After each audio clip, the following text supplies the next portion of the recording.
नमस्कार काव्यरक्षक हो. मनमोहक मराठी मालवणी कवितांमध्ये मी मनमोहन रोगे आपले स्वागत करतो. मित्रांनो, सध्या गणपती दिवस आहेत. सगळीकडे वातावरण गणेशोत्सवाचं आहे, गणपतीचं आहे. गणपती असल्यावर इतर कोणतंच कामाचं किंवा कशाचंच महत्त्व उरत नाही. आज 5 सप्टेंबर शिक्षक दिन आहे. त्यामुळे एक आपल्या शालेय जीवनातील कविता आज सादर करूया. आजची कविता आहे गुरुजींची छडी. आता गेल्या 20 वर्षात ज्यांचं वय 20-25 वर्ष आहे त्यांना गुरुजींची छडी अर्थातच माहिती नसणार, कारण गुरुजींची आता छडी हरवली आहे. गुरुजी नुसतं एक चापट जरी मारली किंवा काही शिक्षा केली, मारणं सोडाच, पण नुसतं जरी दम भरला वर्गात एखाद्या विद्यार्थ्याला तरी तो आज म्हणजे गुन्हा नसला तरी चूक ठरते. त्या गुरुजींना किंवा शिक्षका टीचरना पनिशमेंट होते, प्रोग्राम मिळतो. आणि असे बरेच बदल. परीक्षाच नको मुलांना, तसंच 9वीपर्यंत शिकू द्या, असे आपले शासन हे वेगवेगळे प्रयोग अगदी अतिशय महत्त्वाचे शिक्षण खात्यातच करत असते बदल दरवर्षी. अर्थात गेल्या वर्षी केलेला बदल ह्या वर्षी बदलतं, म्हणजे तो बदल चुकीचा होता हे त्यांच्या कृतीतूनच दिसतं. तरी नवीन बदल करताना त्याचा विचार न करताच ते राबवलं जातं. आत्ताच अगदी ताजं ह्या वर्षीचंच उदाहरण आहे. आपल्या मुख्यमंत्र्यांनी शिक्षणतज्ञ काय म्हणतात किंवा बालमानसशास्त्रज्ञ असतात, जे बालमानसशास्त्र जाणतात, ते काय म्हणतात त्याचा विचार न करता पहिल्यापासून हिंदी भाषा सक्तीची करणारच अशी त्यांची ठाम भूमिका होती. त्यात बराच विरोध झाला. तो विषय राजकीय आहे, तो सोडा. म्हणजे सांगायचं काय तुर्तास तर प्रत्येक वेळी हे जे काही नवीन बदल होतात किंवा नवीन नवीन प्रयोग करतात हे फक्त या शिक्षण क्षेत्रातच करतात. विद्यार्थी म्हणा किंवा लहान मुलं ही उद्याचे भवितव्य म्हणतात देशाचं, आणि त्यांच्याच भवितव्याशी सगळी खेळ केला जातो. पूर्वीच्या काळी गुरुजी इतकीच गुरुजी एवढे प्रिय असायचे किंवा गुरुजी एवढे भीतीदायक असायचे, तशी ती छडी त्यांच्या हातातली भीतीदायक असायची. पण त्या छडीमुळेच द्वाड मुलंसुद्धा किंवा अभ्यास न करणारे अभ्यास करायची. गुरुजीच्या छडीला फार किंमत होती, भीती होती, दहशत होती त्या छडीची. आजचा विषय आहे गुरुजींची छडी शिक्षक दिनानिमित्त. अजाण वय शाळकरी सुलभ करण्या संस्कारी. अजाण वय शाळकरी सुलभ करण्या संस्कारी. गुरुजन घेती मेहनत करी, प्रेमाने वा छडी घेऊन करी. अजाण वय शाळकरी सुलभ करण्या संस्कारी. गुरुजन घेती मेहनत खरी, प्रेमाने वा छडी घेऊन करी. मुले जमती एकत्र सारी, शाळा जणू त्यांचे घर दुसरे. मुले जमती एकत्र सारी, शाळा जणू दुसरे घर त्यांचे. मुले जमती एकत्र सारी, शाळा जणू त्यांचे घर दुसरे.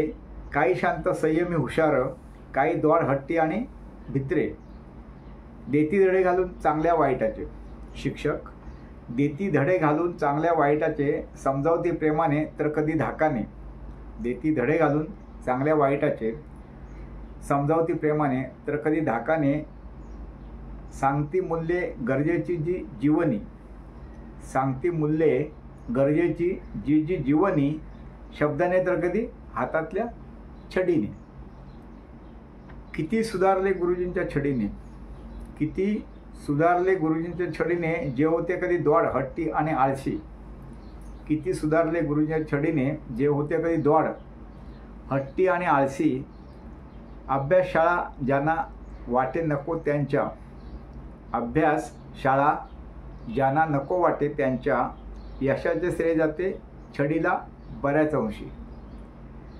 अभ्यास शाळा ज्यांना नको वाटे त्यांच्या. यशाचे श्रेय जाते गुरुजींच्या छडीला बऱ्याच अंशी. जे कित्येक हुशार नसलेली मुलं की शाळा आवडत नसलेली मुलंसुद्धा पुढे आपल्या जीवनात यशस्वी झालेली असतात. सगळेच काय अयशस्वी होत नाहीत. तर त्या गुरुजींना त्यांच्या यशाचं श्रेय आणि त्या छडीला जातच. किती सुधारले गुरुजींच्या छडीने, जे होते कधी द्वाड, हट्टी आणि आळसी, अभ्यास शाळा ज्यांना वाटते नको त्यांच्या यशाचं श्रेय जाते छडीला बऱ्याच अंशी. आदरयुक्त भीती होती गुरुजींची तेव्हा. पूर्वी आदरयुक्त भीती होती गुरुजींची तेव्हा. आईवडिलांसारखे प्रेम होते गुरुजींवर. आदरयुक्त भीती होती गुरुजींची तेव्हा. आईवडिलांसारखेच प्रेम होते गुरुजींवर.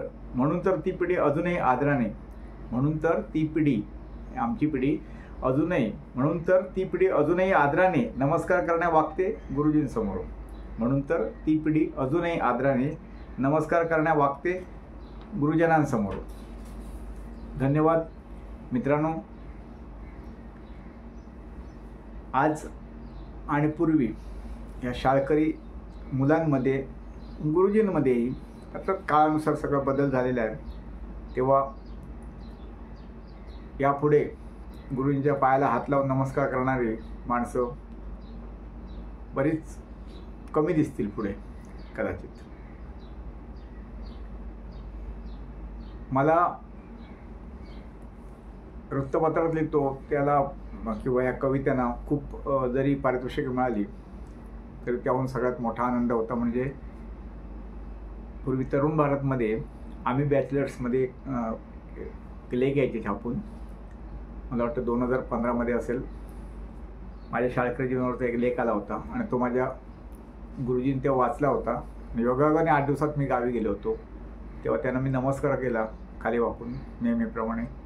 आणि जेव्हा उठलो वरती तर ते हात जोडून समोर उभे होते. मी पहिले मला वाटतं सांगितलं असेल.